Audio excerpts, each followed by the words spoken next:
Hace unos años, déjenme el micrófono, no está prendido. Hace unos años retiré dinero de un cajero automático. Iba más o menos por unos 3,000 pesos. La operación era por 3,000 pesos. Entonces me dieron 6 billetes de 500. Y fui al primer lugar en donde tenía que pagar en efectivo.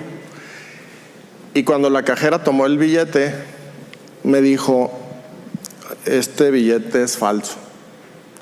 Y el billete era de esos que traen a Diego Rivera, ¿no?, en la portada. Por cierto, ya lo cambiaron, ¿verdad? Entonces yo llego con mis 6 billetes, pago con uno, y lo ve la señorita. Este billete. Lo ve y me dice: este billete es falso. En cuanto me dijo eso, me sentí como un delincuente. Dije: pues si lo acabo de sacar del cajero, estaba planchadito y todo. Y me empezó a mostrar las diferencias. Hizo la prueba con los otros billetes y todos los demás eran buenos, menos este. Ya está marcado, para que no crean que lo voy a andar usando ahí. Y le digo: bueno, pero ¿cómo sabe que este es falso y los demás sí están igual? A mí a primera vista me parecían iguales. Y ya me fue platicando las diferencias. Ella me mostró lo que hacía verdadero un billete y lo que hacía falso al otro. El asunto es que se parecían mucho, pero a la segunda vista, ya cuando me explicó, pues ya efectivamente no se parecía tanto. Ya tenía 2 o 3 detalles. La pregunta es: ¿cómo supo ella que este billete era falso? ¿Acaso había visto este billete antes o algunos billetes parecidos para saber que era falso? No le daría la vida para ver todos los billetes falsos que andan circulando. La realidad es que lo que pasó es que ella conocía perfectamente el billete verdadero. Conociendo el billete verdadero, las características que lo hacen verdadero, ella pudo saber que este era falso. Y de igual manera, a nosotros nos toca estudiar hoy el hecho de que hay creencias falsas circulando en la vida que también tienen apariencia de ser verdaderas, así como este billete. Este billete parece muy real. Ahí está Diego y acá está Frida, de 500 y el mapa y todo, pero es falso, es falso. Y nosotros tenemos que comparar esas creencias falsas que parecen verdaderas con la verdad del Evangelio del Señor Jesús. En otras palabras, sería imposible que tú y yo supiéramos todas las doctrinas falsas que hay afuera. No nos daría la vida para encontrarlas, para entenderlas, pero lo que sí podemos hacer es conocer el Evangelio de la gracia de Dios, para poder saber cuando viene una enseñanza falsa, descubrirla de inmediato, así como la cajera descubrió mi billete falso.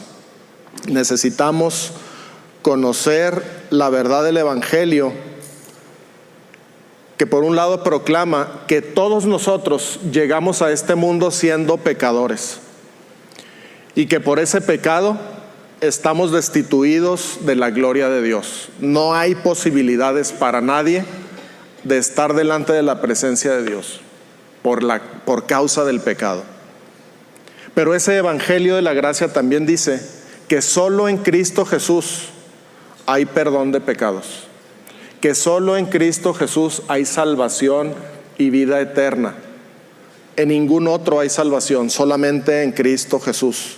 Solamente en Él, a través de Él, es que podemos llegar a Dios el Padre. No hay nadie más que pueda interceder por nosotros para ello. Solamente a través de Cristo Jesús podemos llegar al Padre. ¿Y la razón de esto, o la razón por la cual solo Cristo puede? Bueno, solo Cristo estuvo dispuesto a morir en la cruz por ti y por mí. Solo Cristo derramó su sangre en la cruz para pagar tus pecados y los míos. Y solo Cristo resucitó victorioso de la muerte. Por esa razón, solamente en Cristo es que podemos tener vida eterna. Por esa resurrección del Señor es que podemos vivir una vida nueva, porque Él no quedó muerto en la cruz, Él tampoco quedó en el sepulcro, Él se levantó con poder. Y por esa resurrección es que nos da la esperanza viva de tener vida eterna nosotros también. Ahora, el apóstol Pablo, que es en donde vamos a conectar esta idea de las creencias falsas y las verdaderas, o los billetes falsos y los verdaderos, es que el apóstol Pablo, en la parte final de su ministerio, visitó una ciudad llamada Éfeso y ahí enseñó por 3 años. Durante 3 años estuvo enseñando el evangelio, anunciando casa por casa, anunciando en el templo, etcétera, etcétera. 3 años duró ahí. Y cuando él ya sabía que ya nunca iba a regresar a Éfeso y no iba a volver a ver más a los hermanos, los mandó llamar. Mandó llamar a los ancianos, es decir, los pastores o los obispos también se les puede llamar. Ancianos, pastores, obispos. Y les comunicó varias cosas. Dentro de esas cosas hoy quiero que consideremos tres cosas sumamente importantes. Yo diría de vital importancia. Así como toparte con un billete falso es importante, pero en un grado menor, encontrarte con una enseñanza falsa puede ser vital para tu vida. Y entonces el apóstol Pablo está advirtiendo a los pastores de Éfeso de 3 cosas. Una, un grave peligro que se cierne sobre la iglesia. Y aquí sí, no lo tengo en la pantalla, espero que lo anotes y recordar un anuncio que hace Max continuamente de tráigase una libretita y anote. Es buena práctica y nos ayuda a reflexionar, a meditar, a recordar, a pensar en lo que estamos escuchando. No le dejemos todo al oído, podemos escribir también y podemos recordar más tarde. Pero son 3 cosas. Un gran peligro que se cierne sobre la iglesia. 2, la responsabilidad que tenemos ante ese peligro. Y 3, la única manera eficaz de hacerle frente a ese peligro. Esas 3 cosas quisiera repasar hoy. Espero que me sigan.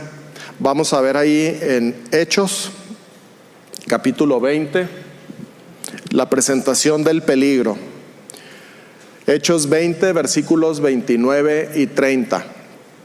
Dice así: porque yo sé que después de mi partida entrarán en medio de vosotros lobos rapaces que no perdonarán al rebaño. Y de vosotros mismos se levantarán hombres que hablen cosas perversas para arrastrar tras sí a los discípulos. Qué escena, ¿no? Lobos rapaces entrando en la iglesia. Y peor aún, dentro de la misma iglesia, levantándose hombres hablando cosas perversas para arrastrar tras de sí a los discípulos. ¿Saben de que la iglesia de Dios ha sido asediada por este tipo de hombres toda su historia?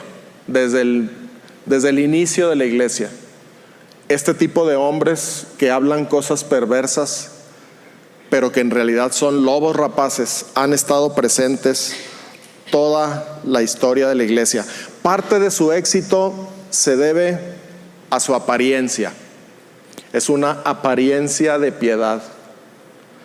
Tú los ves, tú los puedes ver y parecieran las personas más santas, las más espirituales. Incluso la manera de hablar pudiera ser dulce a nuestros oídos. La apariencia tiene mucho que ver en el éxito de estos hombres que entran a las iglesias a hablar cosas perversas. Pero por dentro, estas personas son otra cosa. y esto lo vamos a ver en la segunda carta a Timoteo, capítulo 3, del 1 al 5, dice, y pongan mucha atención, hermanos, porque esto nos toca tanto como les tocó a los pastores de Éfeso en aquellos tiempos. Dice, también debes saber esto, que en los postreros días vendrán tiempos peligrosos, porque habrá hombres amadores de sí mismos, avaros, vanagloriosos, soberbios, blasfemos, desobedientes a los padres, ingratos, impíos, sin afecto natural, implacables, calumniadores, intemperantes, crueles, aborrecedores de lo bueno, traidores, impetuosos, infatuados, amadores de los deleites más que de Dios. Eso realmente son, pero miren cómo aparentan. Dice que tendrán apariencia de piedad, pero negarán la eficacia de ella. Esto es impresionante, porque es un camuflaje de lujo.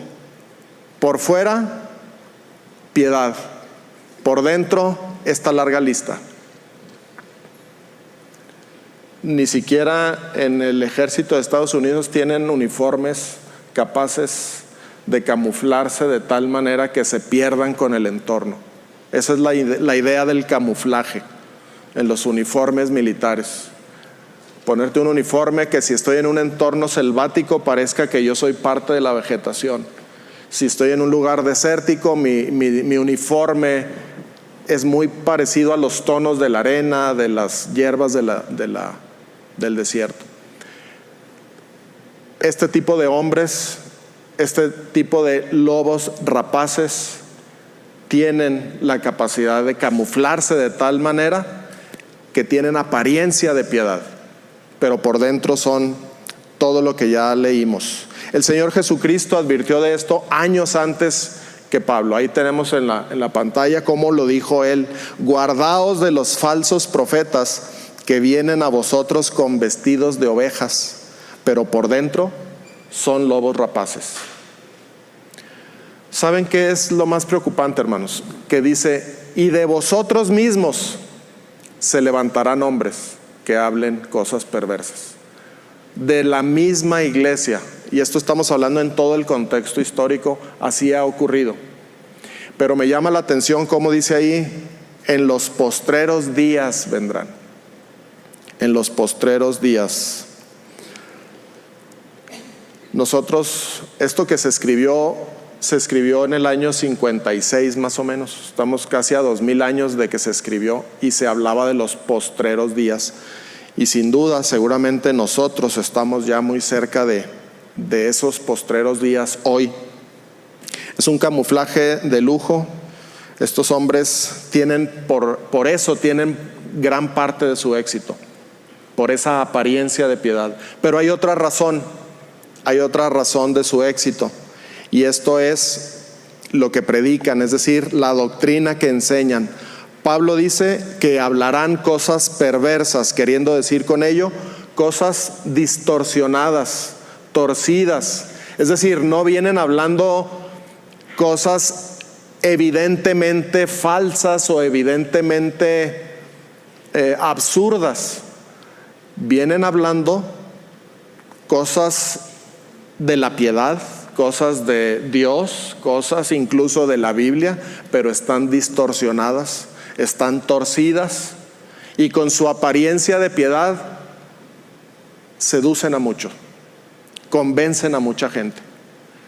Es lo que está advirtiendo aquí. Vamos a ver cómo lo dice un ejemplo, el apóstol Pedro. Dice, pero hubo también falsos profetas entre el pueblo, como habrá entre vosotros falsos maestros, que introducirán encubiertamente herejías destructoras, y aún negarán al Señor que los rescató, atrayendo sobre sí mismos destrucción repentina. Y muchos seguirán sus disoluciones, por causa de los cuales el camino de la verdad será blasfemado. Y por avaricia harán mercadería de vosotros con palabras fingidas.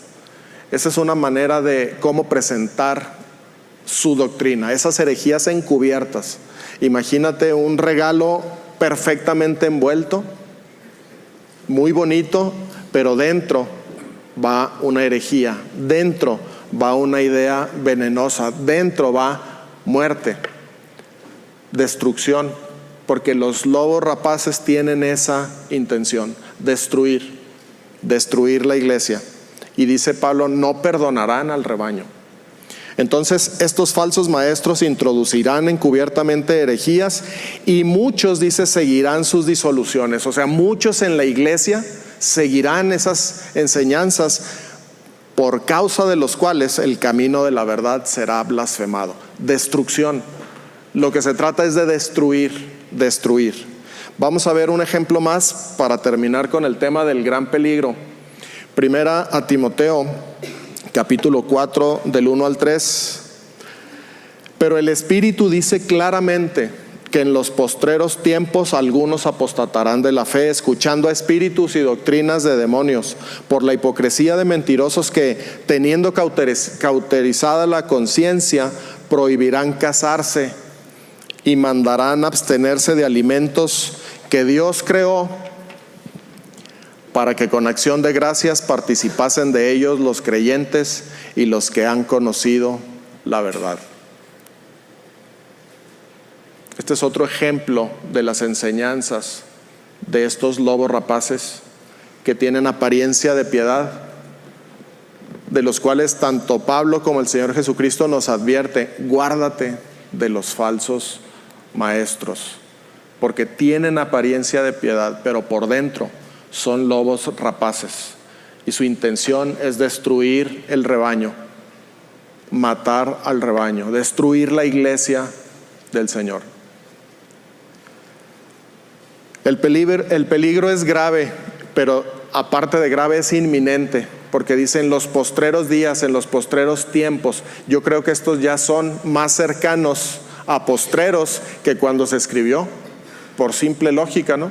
Estamos a 2000 años de distancia de cuando se escribió. Entonces esta profecía, esta advertencia es muy para nosotros, aplica mucho para nosotros. Estamos en ese tipo de días, y ese tipo de hombres van a empezar a entrar en la iglesia, van a empezar a surgir quizá dentro de nosotros, de entre nosotros. Los lobos rapaces no están dispuestos a perdonar al rebaño, y si pueden, la van a destruir. Esa es la advertencia, ese es el peligro que advierte. Pero vamos a ver ante este peligro qué es lo que sugiere Pablo. Bueno, Pablo exhortó a los obispos de Éfeso con estas palabras ahí mismo en Hechos. Perdón, se hace que ya me adelanté. Hechos capítulo 20, versículos 28 y 31. Por tanto, es decir, por todo esto que se avecina, por este gran peligro, mirad por vosotros y por todo el rebaño en que el Espíritu Santo os ha puesto por obispos, para apacentar la iglesia del Señor, la cual Él ganó por su propia sangre. Por tanto, velad, acordándoos que por 3 años, de noche y de día, no he cesado de amonestar con lágrimas a cada uno. La responsabilidad es esta: miren, que quiere decir mantente despierto, mantén atención, pon atención, presta atención a tu propia vida como pastor, como líder, pero también a la vida del rebaño, a la vida de la iglesia. Mirad por vosotros mismos y por el rebaño. Pon atención, presta atención, vigila cuál es el alimento que ese rebaño está comiendo. Ahí la palabra que usa es apacentar. ¿De qué se está alimentando la iglesia? ¿Cuáles son las doctrinas que están entrando en su oído? ¿Cuáles son las creencias que está albergando en su corazón? ¿Cuáles son los pensamientos que está dándole vueltas diariamente en su mente? Mirad por vosotros mismos y por el rebaño. Esa es una primera gran responsabilidad. Y luego dice el versículo 31, velad. Y eso quiere decir mantener, montar, poner una vigilancia espiritual. Es como poner un puesto de vigía para estar vigilando espiritualmente la vida de uno y la vida de la iglesia. Y poniendo especial atención otra vez, asegurándonos que la palabra de Dios se predique de una manera sana. No permitiendo, no durmiéndonos, pensando pues que eso es lo de menos, que a ver cómo le hacemos. No, necesitamos ser celosos, vigilantes de lo que se está enseñando en nuestra iglesia, de lo que se está predicando. Porque vuelvo al punto, el billete de 500 ahorita ya está viejito, pasaron varios años de eso, pero en su momento salió del cajero y era para mí idéntico a los otros 5 billetes. Y resultó que era falso. Entonces necesitamos atender la exhortación de Pablo. Miren y vigilen, miren por ustedes y por el rebaño. Estén velando, porque estas falsas enseñanzas vienen, decía antes, encubiertas. Son herejías, pero vienen encubiertas. Vienen presentadas de una manera piadosa, pero tienen el propósito de destruir. Colosenses también nos advierte sobre esto. Colosenses capítulo 2, versículo 3 y 4 dice: en quien están escondidos, está hablando de Cristo, en quien están escondidos todos los tesoros de la sabiduría y del conocimiento. Y esto lo digo para que nadie os engañe con palabras persuasivas. Ahí está otro estilo del mensaje, palabras persuasivas. Les decía hace un rato, no son palabras absurdas, ni siquiera son duras palabras, como uno se imaginaría hablar a un lobo. No, son palabras persuasivas, nos pueden persuadir, es decir, convencer de hacer algo. En Efesios 5:6 dice: nadie os engañe con palabras vanas, porque por estas cosas viene la ira de Dios sobre los hijos de desobediencia. Palabras persuasivas, palabras vanas. Ese es parte del éxito también. Pero miren, la responsabilidad de velar, de mirar, no es nada más de los pastores. Ni era nada más de los pastores de Éfeso, ni es nada más de los pastores de la iglesia del Cordero. Eso lo vemos aquí en Hebreos, capítulo 13, del 7 al 9, dice: por otro lado, a la iglesia le dice el escritor de Hebreos: acuérdate de tus pastores. Y ese acuérdate implica, está pendiente de tus pastores, orando por ellos, velando por ellos, intercediendo por ellos. Acordaos de vuestros pastores que os hablaron la palabra de Dios. Considerad cuál haya sido el resultado de su conducta e imitad su fe. Jesucristo es el mismo ayer, hoy y por los siglos. Y ahí viene la responsabilidad compartida, porque esto se lo escribe a la iglesia. Le dice: no os dejéis llevar de doctrinas diversas y extrañas. Necesitamos estar atentos, mirando, velando, comparando con el Evangelio, comparando lo que oímos con lo que dice Dios en su palabra. Dice: no os dejéis llevar de doctrinas diversas y extrañas, porque buena cosa es afirmar el corazón con la gracia, no con viandas que nunca aprovecharon a los que se han ocupado de ellas. Tenemos aquí entonces ya dos partes del mensaje. Una advertencia de un peligro grave. Viene el tiempo, y hoy es ese tiempo ya, en que entrarán a la iglesia lobos rapaces. Y que incluso, Dios nos libre de eso, pero de la misma iglesia se pueden levantar hombres que veíamos cotidianamente, pero de repente se levantan para hablar cosas perversas, para hablar cosas distorsionadas, mensajes torcidos que pudieran parecer verdad, porque son palabras persuasivas, son palabras vanas, traen bastante incluso estilo, ¿verdad? Y nos toca estar velando, nos toca mirar. Si nos dejáramos ahí, hermanos, si nos quedáramos en ese punto, ¿cómo veríamos la empresa? Imagínate la escena, los lobos rapaces entrando y nosotros teniendo que velar y teniendo que poner una vigilancia espiritual. ¿Cómo se ve la lucha? ¿Cómo se vería? Bastante dura, muy fuerte, ¿no? Incluso pensando en las imágenes que tenemos de los lobos feroces, creeríamos que no tendríamos mucha oportunidad para salir victoriosos.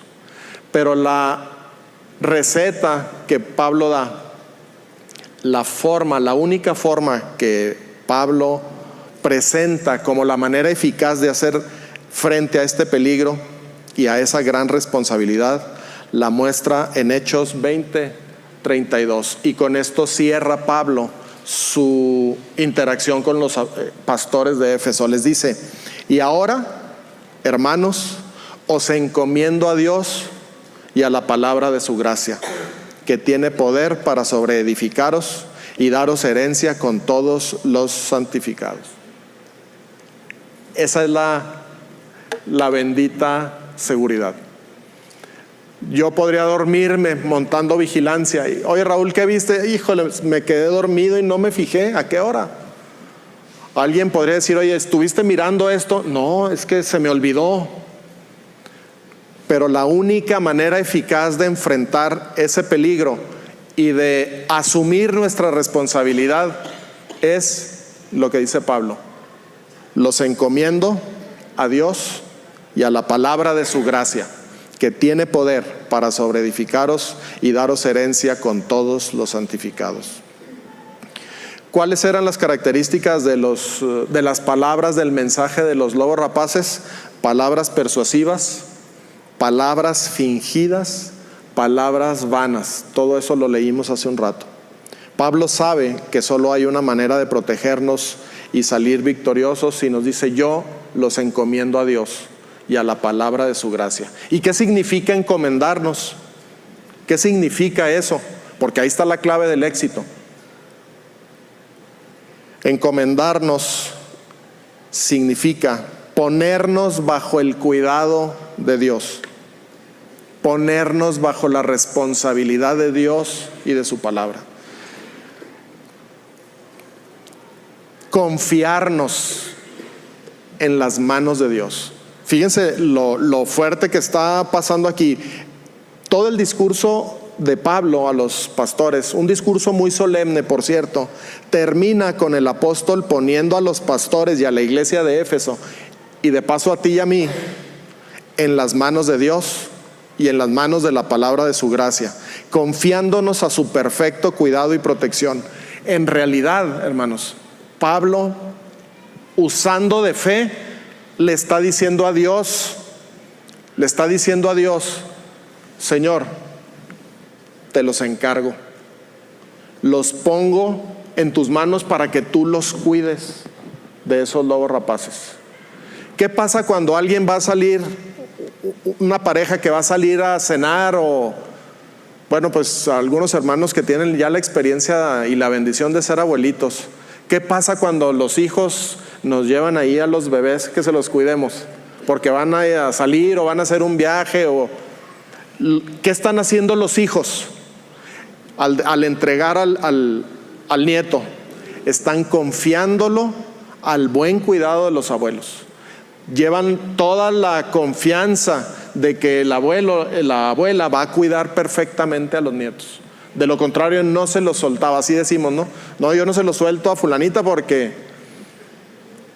En ese mismo sentido, Pablo tiene una plena seguridad de que Él nos puso a nosotros en las manos de Dios.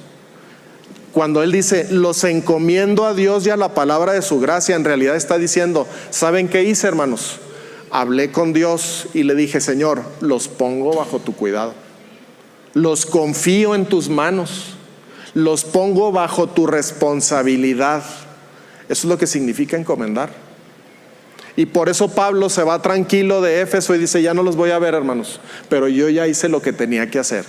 Primero les enseñé la palabra de Dios, y ahora les advierto de un gran peligro. Les digo cómo deben enfrentar eso, y aparte les digo que ya los encomendé en las manos de Dios. En realidad, en fe, él estaba dando esa responsabilidad a Dios y a su palabra, a la palabra de su gracia. Por cierto, qué hermosa manera de decirle a la palabra de Dios, la palabra de su gracia. ¿Recuerdas las palabras de nuestro Señor cuando estaba ya muriendo en la cruz? Cuando Él, dice la Biblia, que Él clamó a gran voz diciendo: Padre, ¿qué dijo? En tus manos encomiendo mi espíritu. Esa palabra es la misma que usó Pablo. En tus manos encomiendo mi espíritu. Jesús puso su espíritu en las manos de su Padre en ese trance mortal, plenamente convencido de que su Padre iba a tener perfecto cuidado de su espíritu. ¿Vemos la similitud? Padre, en tus manos encomiendo mi espíritu. El Señor Jesucristo está a punto de morir. Confió su espíritu al cuidado perfecto de su Padre. Lo puso bajo su cuidado, bajo su responsabilidad. Y todos nosotros sabemos qué hizo el Padre, ¿no? ¿Qué hizo el Padre con el Espíritu del Señor? Sabemos que hizo una obra perfecta. El cuidado que el Padre le prodigó al Hijo fue perfecto y lo levantó de entre los muertos. No permitió que su alma viera corrupción. Lo levantó de entre los muertos vivo para vivir para siempre. Ese mismo cuidado que tuvo el Padre del Espíritu del Señor Jesucristo cuando éste lo encomendó en sus manos, es el mismo cuidado que está calculando Pablo cuando nos encomienda a nosotros en las manos del mismo Padre. Entonces, hermanos, esa es una manera efectiva, eficaz, eficiente de que nosotros, tú y yo, la iglesia del Señor, vamos a poder prevalecer a pesar de la entrada de lobos rapaces, a pesar de que de entre nosotros se levanten hombres hablando cosas perversas. Pero es imprescindible, es indispensable que nosotros estemos conscientes de que la palabra de la gracia de Dios y Dios mismo están cuidándonos. Pero una pregunta me surgió a mí: ¿cómo responde? Ya sabemos cómo respondió el Padre a la encomienda de su Hijo, pero ¿cómo responde la palabra? Porque dice: los encomiendo a Dios y a la palabra de su gracia. ¿No se estaría equivocando Pablo? ¿Cómo le puede encomendar a nosotros, personas, cómo nos puede encomendar a la palabra? ¿No estará confundido? Vamos a ver qué tenía en mente Pablo cuando habla de esto. Estamos ahí en Hebreos 4:12. Porque la palabra de Dios es viva y eficaz y más cortante que toda espada de dos filos, y penetra hasta partir el alma y el espíritu, las coyunturas y los tuétanos, y discierne los pensamientos y las intenciones del corazón. ¿Qué dice este versículo, hermanos? Dice que la palabra de Dios, y a veces creemos que esto es la palabra de Dios, esta es la Biblia y tiene la palabra de Dios, sí, pero la palabra de Dios en sí no es un conjunto de palabras escritas, no es un conjunto de letras acomodadas con un sentido. La palabra de Dios, según este versículo, es un ser vivo. Pablo no está loco y está diciendo: los encomiendo a la palabra de su gracia, la cual tiene poder para sobreedificarlos y darles herencia con los santificados.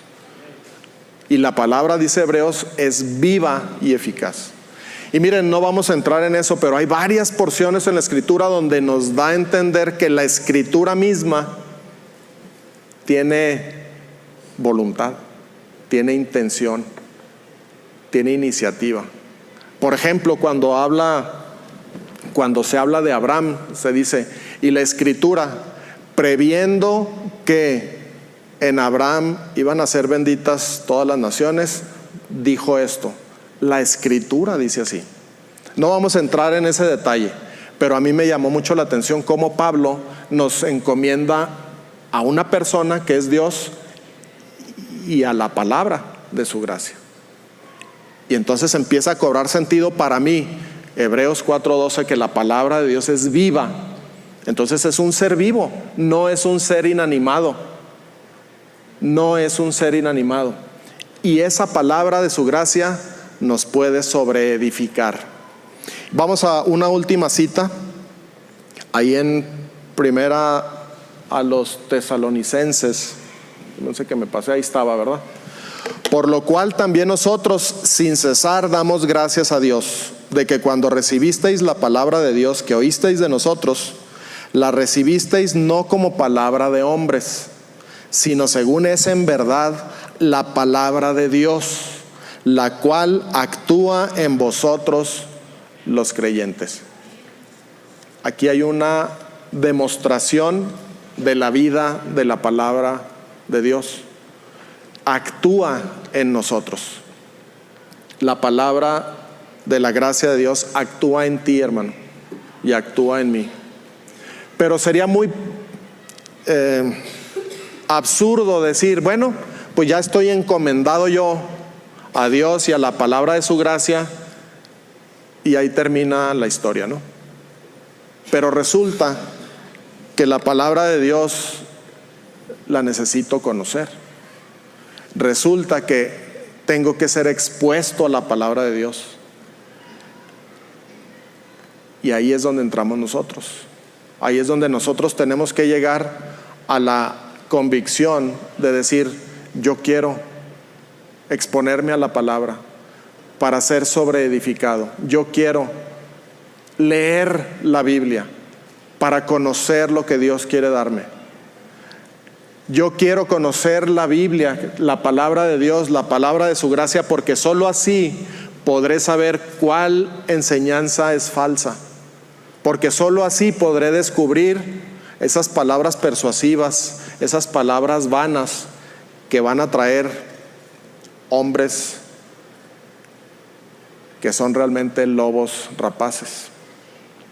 Hermano, nosotros no podemos pensar en tirarnos a la molicie esperando que la palabra suba a nuestro cerebro como por ósmosis y luego que, ¿cuál es el otro fenómeno?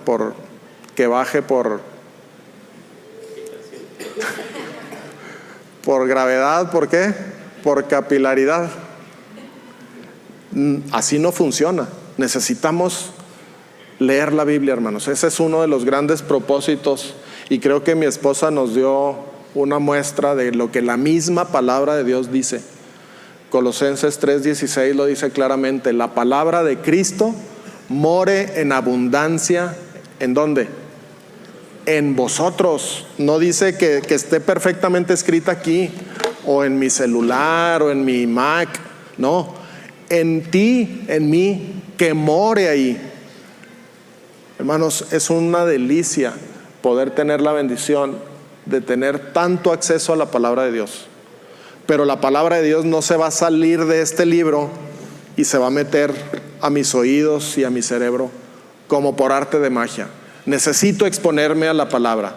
Y los que estamos con la responsabilidad de predicar aquí, tenemos que observar esta advertencia del apóstol: mirad por vosotros mismos y por todo el rebaño, en quien el Espíritu los ha puesto por obispos, para apacentar la iglesia del Señor, la cual Él ganó por su sangre. Es una grave responsabilidad, pero no se limita a los pastores. Esa responsabilidad, lo vimos, es tuya también, de cada congregante, de cada hijo de Dios. Yo te quisiera desafiar, en el buen sentido, a que hagas un propósito personal. Y no lo tienes que decir a nadie, nada más tú para con Dios. ¿Qué vas a hacer para, a partir de hoy, ser expuesto a la palabra de Dios? ¿Qué vas a hacer? Ahorita yo sé lo que hacemos, porque lo hacemos. Ahorita podemos pasar horas, y déjenme les digo, no es ni siquiera crítica, así son las cosas y punto. Pero ahorita, hoy en día, pasamos horas viendo una serie en Netflix. Está bien, no hay problema, ¿no? Ahorita pasamos horas en el WhatsApp en el Facebook, en el Instagram.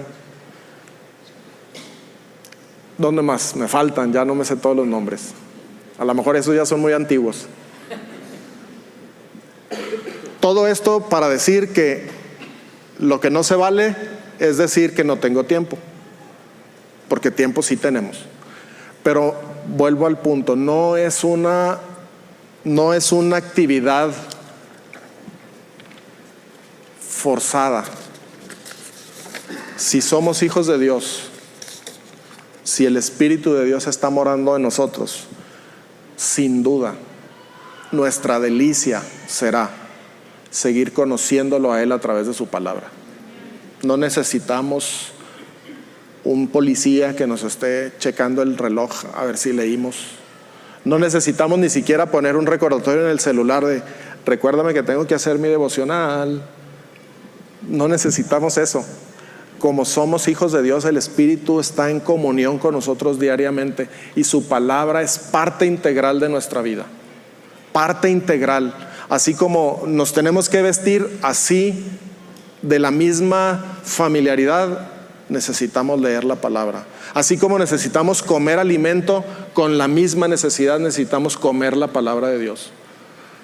Así como hacemos planes para lo que sea, así necesitamos hacer planes para pasar tiempo con Dios y su palabra. Él va a hacer su parte. La encomienda que le dejó Pablo la va a cumplir tanto Dios como su palabra. El tema somos nosotros. Nuestra responsabilidad es mirar, velar y pegarnos a la palabra del Señor. Pegarnos al Señor. De esa manera no habrá manada de lobos rapaces que puedan entrar y destruir la obra. De la misma forma que cuando yo, si hubiera sabido hace varios años y saqué el dinero del cajero y hubiera sabido lo que era un billete falso, en ese mismo momento hubiera ido al banco a reclamar. Pero yo no sabía y creí que el billete era cierto. Y viví así hasta que la cajera me dijo esto es falso. Pero de un riesgo mucho mayor es este tema, porque tú puedes estar viviendo hoy creyendo una doctrina errónea, falsa, premeditadamente falsa, como lo que vimos ahorita en la pantalla. Y sabes que el riesgo no es perder un billete de 500 pesos. El riesgo de seguir creyendo una doctrina falsa, errónea, contraria a lo que es la Escritura, porque decía ahí que aún negarán al Señor. El riesgo es no poder estar ante la presencia de Dios por la eternidad. El riesgo es la perdición eterna de tu alma. Ese es el gran riesgo. Entonces vale bien la pena, hermanos, que nos agarremos de la Escritura y hagamos un plan personal, más allá del devocional, más allá de planes que nos ofrece la misma Biblia, una relación nuestra con el Dios y con la palabra que nos van a sobreedificar y a dar herencia. Y quizá así podríamos concluir de alguna forma. Cada uno puede tomar su conclusión de esto, pero así como no podemos conocer todos los billetes falsos que circulan en el mercado, pero es nuestra responsabilidad prestar atención para conocer los verdaderos, de la misma manera no podemos conocer cada cosa perversa que se presenta como falsa doctrina, pero es nuestra responsabilidad conocer la palabra de nuestro Dios. Y solo lo conseguiremos cuando decidamos exponernos a ella de manera personal, de manera constante, sabiendo que será bajo su cuidado que seremos sobreedificados, mientras esa palabra viva y eficaz actúa poderosamente en nosotros. La palabra sí va a hacer su parte, va a actuar en nosotros, porque es viva y eficaz. Hagamos la nuestra. Encomendémonos a Dios y a la palabra de su gracia mientras prestamos atención y velamos unos por otros. Amén.